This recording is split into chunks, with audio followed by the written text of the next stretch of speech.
I'm going to show you how to exchange crypto on Binance.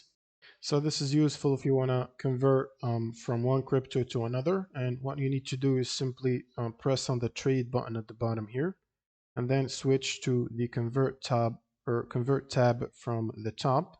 And now you will need to select your current cryptocurrency that you have money on and you want to transfer, for example, USDT here.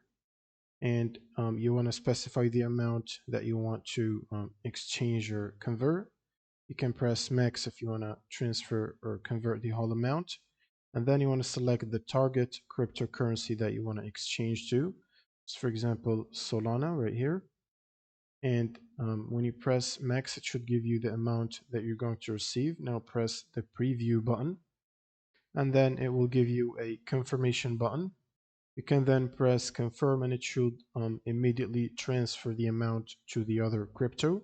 And when you click on your assets on the bottom right here, you should see that it's transferred from your existing crypto to the other one. And you can also refresh this page. That's pretty much it for this video. If you have any questions, leave them in the comments below, and see you on the next one.